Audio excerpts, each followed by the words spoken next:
अस्सलाम वालेकुम नाज़रीन, मेरा नाम अली हैदर है और आपका शुक्रगुजार हूँ कि आपने मेरी वीडियो देखने के लिए वक्त निकाला। नाज़रीन, एक तस्वीर आपके सामने आ चुकी है। इस तस्वीर को ज़रा गौर से देख लीजिए।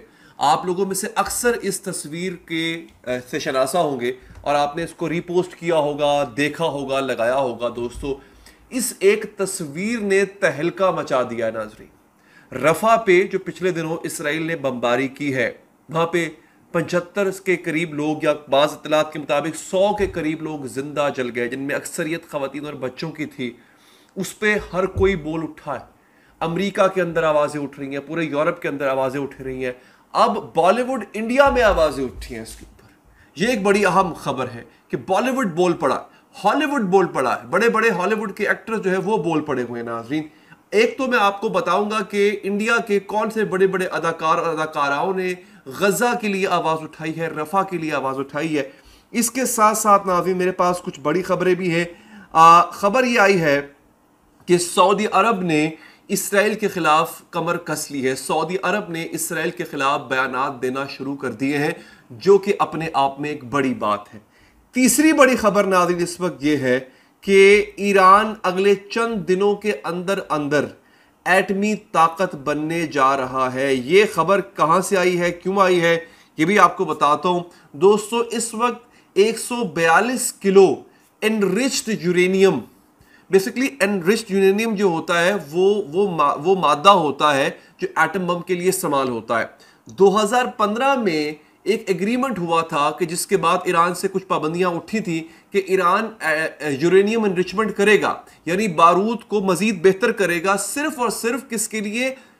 बिजली बनाने के लिए, अपने पीसफुल न्यूक्लियर कंजम्पशन के लिए। लेकिन ईरान उस एग्रीमेंट से बहुत ज्यादा बारूद बना रहा है। मैं आपको बड़े आम अल्फाज में बता रहा हूं, इसकी टेक्निकल जुबान कुछ और है। बेसिकली तो जो यूरेनियम एनरिचमेंट हो रही है वो उस लेवल की हो रही है कि जिससे एटम बॉम्ब बनाया जाता है।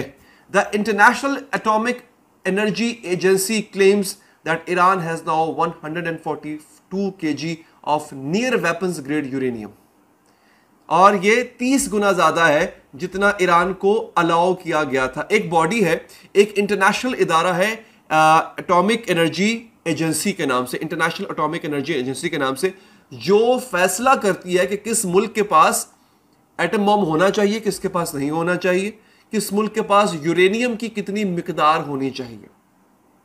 The Institute of Science and International Security estimates that it would only take a week for Iran to convert enough uranium for one nuclear bomb. एक एटम बॉम्ब बनाने के लिए ईरान को सिर्फ एक हफ्ता चाहिए।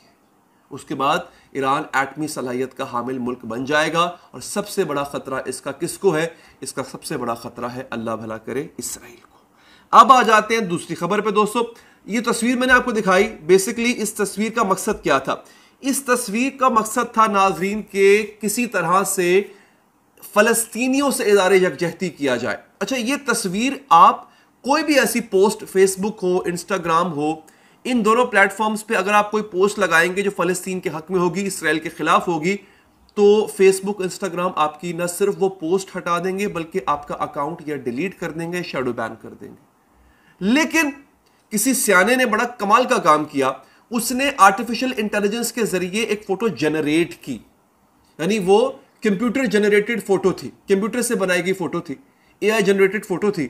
उसको जो एल्गोरिदम है इंस्टाग्राम और फेसबुक का वो पकड़ नहीं सका।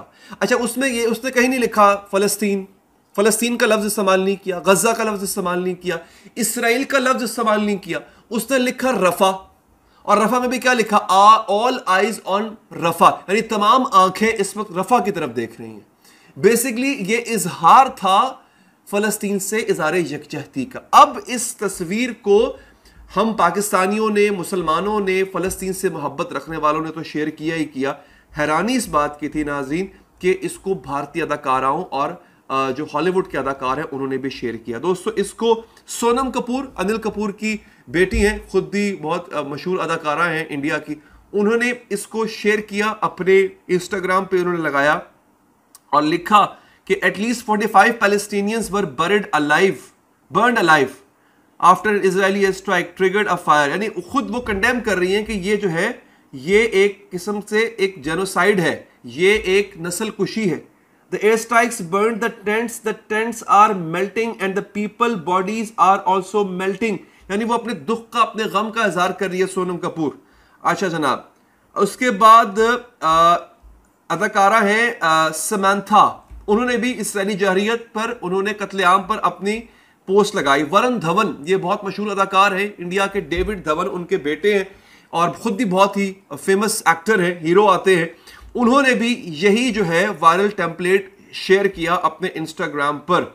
अच्छा, फिर करीना कपूर, कौन नहीं जानता करीना कपूर को, ये देख लीजिए, उन्होंने भी एग्जैक्टली न सिर्फ उन्होंने ये वायरल टेम्पलेट शेयर किया बल्कि उन्होंने बताया, स्टोरी लगाई बाकायदा कि किस तरह से कैंपों में से शहीद और झुलसे हुए बच्चों की तस्वीर सामने आ रही है, किस तरह हजारों बच्चों को बेदर्दी से शहीद किया गया।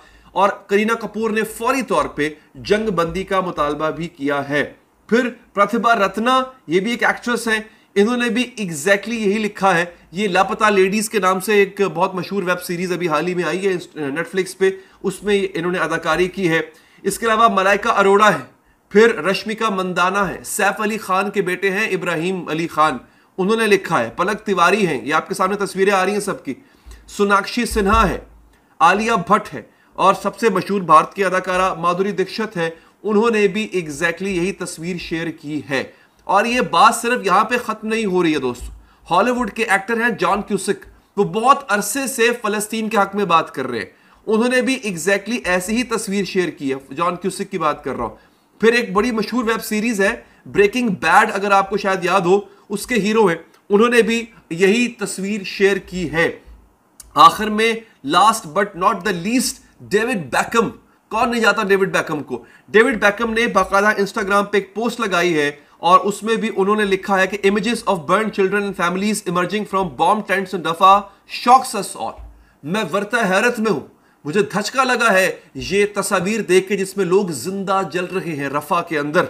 और उन्होंने भी यही लिखा है कि there must be an immediate cease fire, फौरी तौर पे जंगबंदी का मुतालबा किया है और कहा है कि unconditional release of all hostages and the end to the senseless killing of children. ये जो बच्चों का बेदर्दाना कत्ल हो रहा है, इसकी फौरी बंदिश का डेविड बैकम ने मुतालबा किया। तो नाज़रीन, दुनिया जाग चुकी है और आज की आखिरी खबर यह है कि आयरलैंड की पार्लियामेंट में फलस्तीन का झंडा लगा दिया गया।